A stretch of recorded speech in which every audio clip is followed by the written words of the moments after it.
Good afternoon, fellow tipplers. It's Tam here again, and welcome to the Spirits and Wine Club India, where we try and review anything that's under the radar and being produced in India, either for domestic consumption or which is actually sent out globally.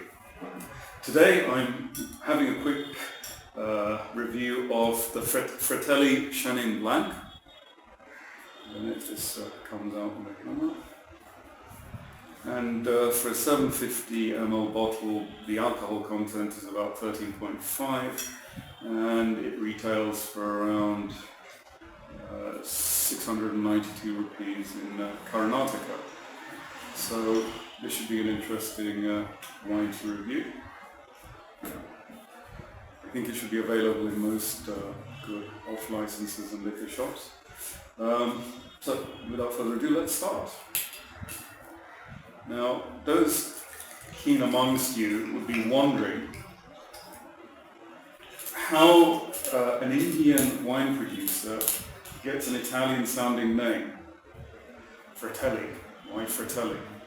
Well, there's an interesting story about this, and in Italian, if you translate the Italian to English, Fratelli just means brother or brotherhood. Now, the interesting story about this company is that there are three sets of brothers, two coming from Italy and the other two sets coming from India itself. So you have, if I get their names right, Andrea and Alessio Secchi from Italy, and then we have Kapil and Gaurav Sekri from India, and then the last two remaining brothers are Ranjitchin and Aryashin Mohit Patil. Sorry about the pronunciation, but those are the sets of brothers which form this brotherhood. I'll let this wine breathe just for a bit. It's nicely chilled. They said to keep it around between 8 and 12 degrees to get the maximum flavor and characters from the wine. So just leave it there for a few minutes while I just go into a bit about their history. So you have these three sets of brothers, and where do they produce their wines, and where is the vineyard, and where is the factory, the winemaking plant itself? Well, to answer that question, just south of Pune, about 170 odd miles, 170 kilometers, that's where they have their winemaking plant, and also in the surrounding areas, that's where they actually have their vineyards, which is very interesting because this is actually estate-grown wine, which means that it comes only from their vineyards. Generally, you tend to find with Indian wines that the wine companies themselves source their wines from a number of different grape producers and then amalgamate it and then produce one kind of house style from their particular vineyard. But these guys went for a different approach, and they just wanted to make sure that all the grape varieties came from their own vineyards. So their winemaking plant, which is a fairly modern facility, is in a place called Akluj, which is a town, as I said, about 170 kilometers from Pune, and it's a district of Salpur, I think. The vineyards themselves, they have about 240 acres, and they have it spread over three sites. Again, I won't try to pronounce names, but suffice to know that they are in three sites and a fairly large capacity. Their winemaking expert and viticulturist is an Italian by the name of Piero Messi. He was actually he has a good reputation globally, and comes from Tuscany, and he has his own brands of wine which he actually produces from Tuscany. He was attributed as one of the creator of the famous Chianti Classico Casa Sola. Let me just repeat that. Chianti Classico Casa Sola. So he's been around in the business, and people know of him as being a very good expert in this field.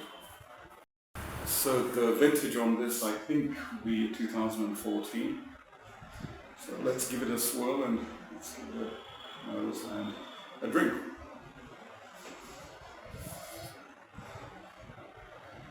The first thing that hits me is it's got a very strong smell.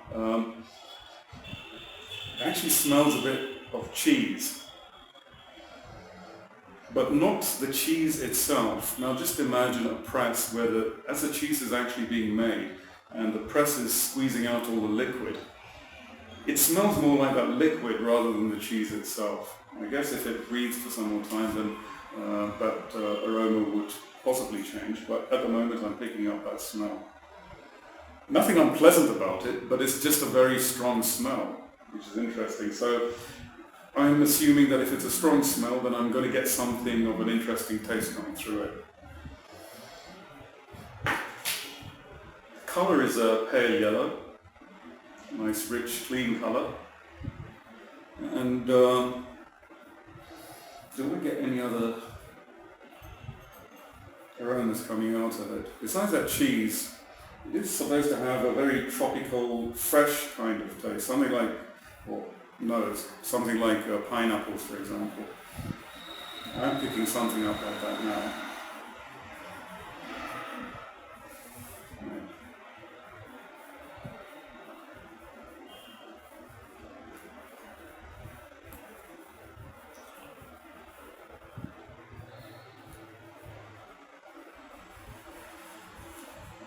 The taste doesn't actually bear that strength of character that I get on the nose. On the palate, it's actually quite delicate. It's a very nicely balanced wine. It has some acidity right at the end. And thinking about it now, I would say that yes, that tropical fruit, especially that pineapple tangy quality, is right there at the end. It has got some certain element of spice, perhaps. I would say tannic spice rather than things like curries or curry powder or chilies or anything like that. It's actually got a fairly delicate tannic kind of spice, and it's more towards a sweeter, tangier end of it. So that's why I'm thinking something like a pineapple, actually.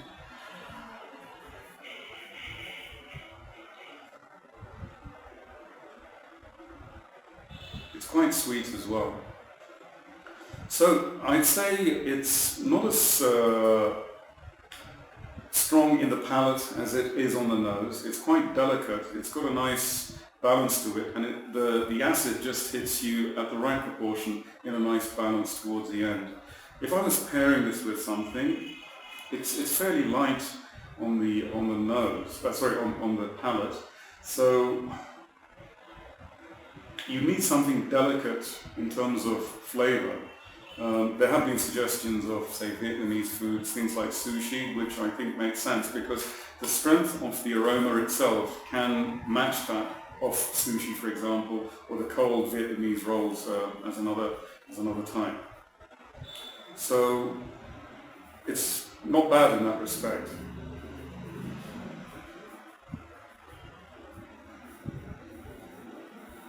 It's a fairly easy drinking wine. It's also got quite a few awards behind it besides its pedigree of the wine experts. It won several awards, the Asia Wine Awards. It was given a commendation in 2013. It won the International, again, Decanter World Wine Awards. It got another commendation in 2013. IWC International Wine Challenge in 2012, commendation. 2013. International Wine Challenge London, it won a bronze this time. So it's gradually been going up a notch at a time in terms of quality and appreciation from various corners around the world. So I have a feeling this will only get better with age and with their techniques of improvement. Bearing in mind that the company's only been around from about 2006. So they've done surprisingly well in such a short period of time. And I think they will probably go from strength to strength. I mean, this is just one of their line. They've got several others in their range. And those two have, especially the Chardonnay, have won several awards as well. So this is perhaps something, if you're looking for a wine for the future, not to keep but to drink, and a wine that you know will get better with subsequent iterations, this is the wine to go for, and at a reasonable price point as well. So that's what I'd sum it up with, and out of 10 I'd give it about a 6 or 7, and 6 or 7. So hope you like this review, and if you have any comments or constructive criticisms, please do get in touch, and we look forward to hearing from you. Thank you very much for your time.